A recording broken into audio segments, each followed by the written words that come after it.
not being traded right now, so, well, he's making the best of it while he's there. Stan Van Gundy, are you surprised by either one of those things, canceling practice or the Jimmy players-only meeting? No, neither one. I mean, I think you read the situation. They had an emotional day yesterday.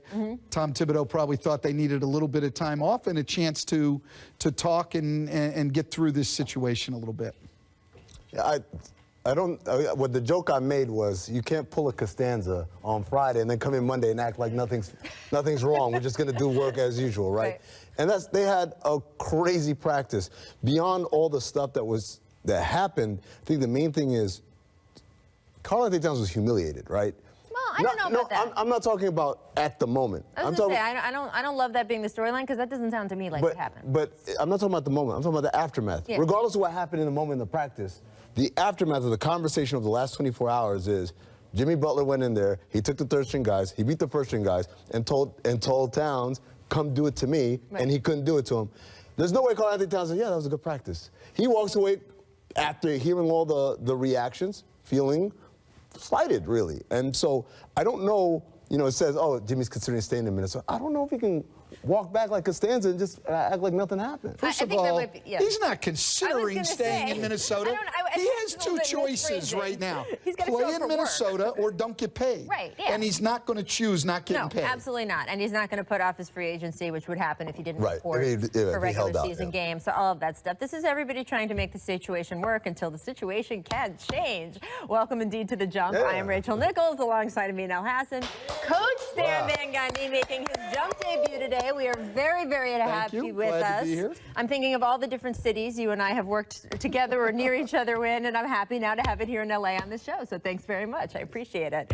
And look, coming up, we are going to initiate Stan Van by playing our favorite game here at The Jump. What were you thinking, right? Which, I mean, there's no one better than that, so stay tuned for that. Yesterday, I was out on assignment, scheduled to interview Jimmy Butler in his home of Minnesota.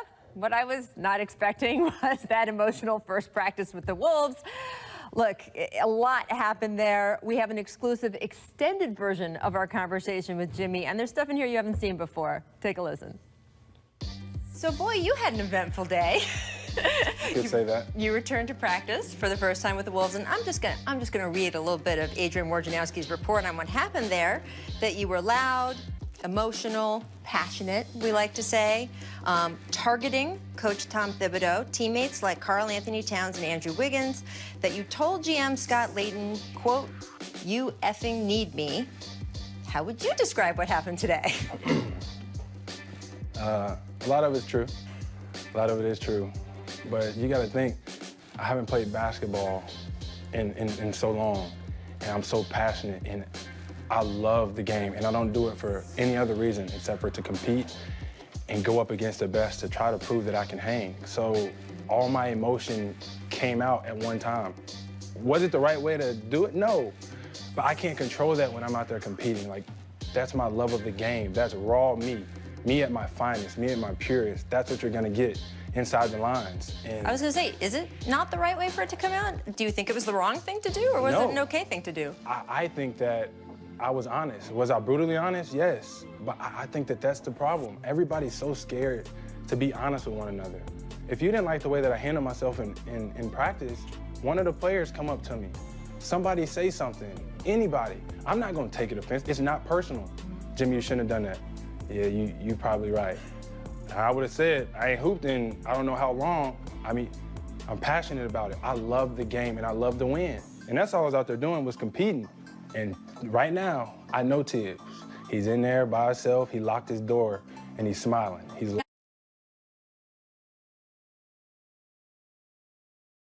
Happened today? Yeah. So you were back in practice today. I assume you're going back tomorrow. I am. Should people think, because you are back in practice, that this is fixed or it's on its way to being fixed? I think people think that. I would think that too. What do you think? It's not. It's not fixed. Let's just be honest. It's not fixed. Is it fixable? It could be. It could be. But do I think so? No. Because you got to be honest. I'm being honest. Do I think so? No. I'm being honest with you. But is everybody going to be honest? No. I want to go back and talk about how we got to this point. but I do want to make it clear to everybody watching here, the collective bargaining agreement says that you cannot talk about wanting a trade, you cannot talk about asking someone for a trade, you will get heavily fined if you do that. We are not asking you to sit here and get fined. However, I am going to talk about published reports that are a matter of public record, that the report said that you said in meetings that you wanted to trade. So that is how we will have this conversation. And I want to go back because the first thing we saw of you publicly with Tibbs here in Minnesota was that press conference at the Mall of America. You guys are both riding so high, being back united with each other. You start the season. When do you start to realize that things are going wrong or not the way that you want them to be?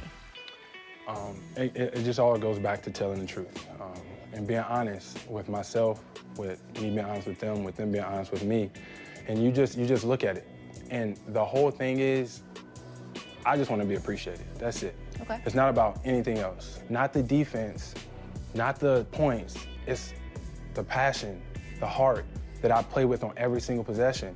And that's all that it is. We hear a lot of chatter about the Wolves locker room and the guys don't get along. What is the real story about what's going on in the locker room between you guys? Everybody has to have winning as their number one priority. Everybody, winning is all that we're worried about. Did you feel that that wasn't the case with everyone? I'm not gonna say no names, but I'm gonna be honest. If your number one priority isn't winning and people can tell, that's the battle. Now there's a problem between people because that guy's number one priority is winning and that guy's isn't. Of course they're gonna clash. Like, I'm doing this for the team. Are you? Exactly. So that's where the disconnect is. Wiggins attacking Richardson. Butler, a step back three is gone. Jimmy Butler. The drought is finally over. You go through the season, you were hurt, came back, you guys had that stirring return to get into the playoffs. Playoff series against the #1 seed. That's a really good team too, by the way.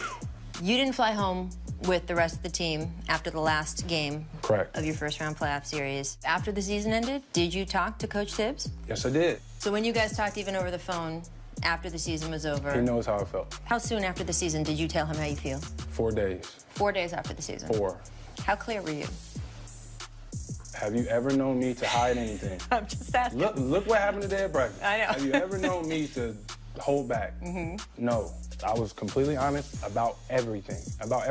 And about what you wanted and where you wanted to be. And he has 2 jobs here, right? So he's the coach of the team. He's also the president of the team. So through the summers, you guys are also talking about contract stuff.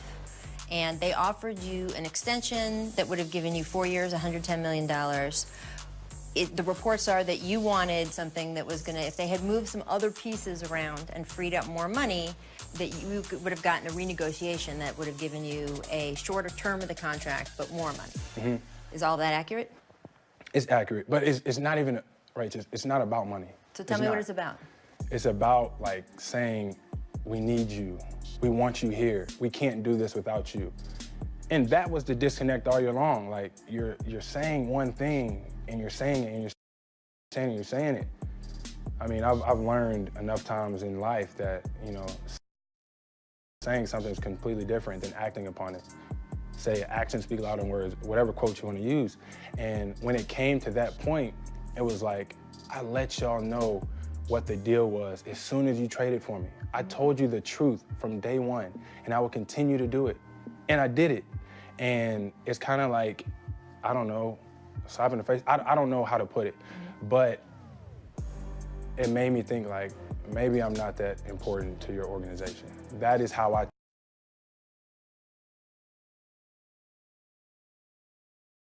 took it. How often through the summer did you communicate All the how time. you felt? All the time. Anytime, Tibbs, you call, you text me, to an extent, I was always answering. Same answer. Every time. So this doesn't really get reported through the summer. And then boom, a week before training camp, here come all the reports. Jimmy Butler asked for a trade. It wasn't a week before. You know, we've been talking all summer long. Everybody knew the truth throughout the organization because I'm going to tell you the truth. Whether like it or not, it wasn't just then. So we can put that to rest. It was not just then. I will say, when all those stories came out and the headlines were Jimmy Butler asked for a trade, Social media went crazy, and you know what the NBA is like. Uh-huh. Instagram, Twitter, it's like the school cafeteria. They kind of became Mean Girls, where it was sort of, okay, Andrew Wiggins' brother says this. These memes are crazy, though. Like, they're... And you posted your, keep that same energy, which I would like to... He still got to see me. He still got to see me. If I suit up and I walk that, he's going to be in the back, and I'm going to confront him about it. I'm not going to be mean. I'm not going to say anything. I'm just going to be like, tell me how you feel. Like, and the whole thing is, people do things because, they thought I was going to be gone. Let's just be honest. Everything is moving along. That's what he's saying, we know where your mind is at. We're doing everything that we can, yada, yada, yada. But everybody's really, really, really positive about the whole thing. But I know the truth. I know the truth. I know the whole truth. I know what I did. I know who I am to my core.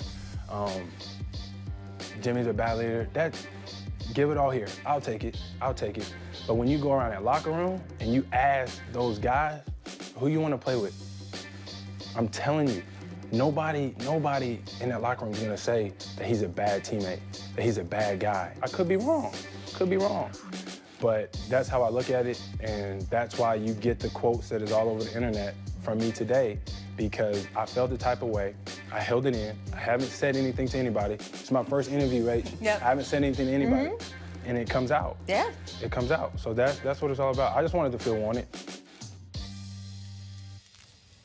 So that end, what he said, I wanted to feel wanted, I think was really the crux of the messaging there. He talked about the contract. He says it's not about money, but he did make the point of, hey, you tell me I'm the most important guy on your team, so either show me or be honest. You heard him say that a million times. He's saying a bunch of stuff that is really critical of the way they've managed the summer with him. But the coach is also the president of the team, Stan, in Tom Thibodeau. And you said on Countdown last night that Tibbs, the coach, was pretty happy with Jimmy Butler yesterday. Yeah, absolutely. I mean, I talked to people on their staff. They said it was the best practice they had in the preseason. And so, obviously, you can't have every day probably be like that, but anything that raises your intensity and energy is something you're going to like as a coach. Yeah, I mean, the irony here is that that's exactly what they traded him for, right? To push people, to be a culture changer for that organization. It's just a shame that it's come at a time where he's all out on it. But we're getting lost, I think, with all the conversation. While that was playing, we kind of chimed in together. It all comes down to money, right? If Minnesota had been comfortable paying him not now, it's not about now, it's about when he's 32, 33, 34, down the line. They were comfortable. He'd be a Minnesota Timberwolf and probably be happy to play this role every day. But they're not comfortable doing that, and you can make a million arguments why it would not be prudent to do so. But once you know that you're not in it for the long haul and he doesn't want to be any part of anything that doesn't involve him here for the long haul, you gotta move on, even if you love him as a player and as a person. Well, I don't know about that because they didn't want to have to cut salary in other places to pay him. That doesn't mean that they will not pay him at the end of this year coming up. And then presumably, from what I'm hearing from your interview, if they paid him, Jimmy would be fine going forward. Clearly, he has a strong relationship with Tom, and I think the money would make the difference and the problem would be solved. So I do think from Tom's standpoint, he probably looks at it as salvageable. And Jimmy said it could be fixable, right? And I think what he meant is if they paid me, it would be fixable. Well, so much of this job, and you've had both jobs, right? So much of the coach job, so much of the management job is relationship managing, right? And it's sort of making a player feel like, hey, if we can't do this right now, you have my word, we're going to do this at this point. That word has to mean something. You heard Jimmy talk about honesty a lot. Clearly he feels he's been told one thing and shown another, and that's a whole separate thing about relationship building within a team. There are clearly some relationship issues, and what's fascinating is you have two guys in Jimmy and Tibbs, who we thought had one of the tightest relationships in the NBA, and they still, I think, in so many ways, love and care about each other. And what my favorite moment of what Jimmy said to me yesterday is when he's like, Tibbs is in his office today, smiling, clacking the door closed and going, I got him back. And that's basically what you're confirming right now. Yeah, I think he probably was. I think that's what Tom was. He was happy. Tom doesn't mind the conflict. He knows it's not about everybody being comfortable, right? But it is about everybody being committed. Yes. And I think this is where it's going to help Tom having both jobs, is he's going to be out there on the court every day. He's going to be in the locker room every day. And that's what he's going to be able to figure out as they go forward. Are they all on the same page? Can we make this work? It'll take some time, but Tom will be able to figure that out. See, that aspect is fascinating to me. Stay with us through the break, because this is what I want to really talk to you about. You are a perfect person to have this conversation with, because not that many people on earth have been in this situation of both being the president and coach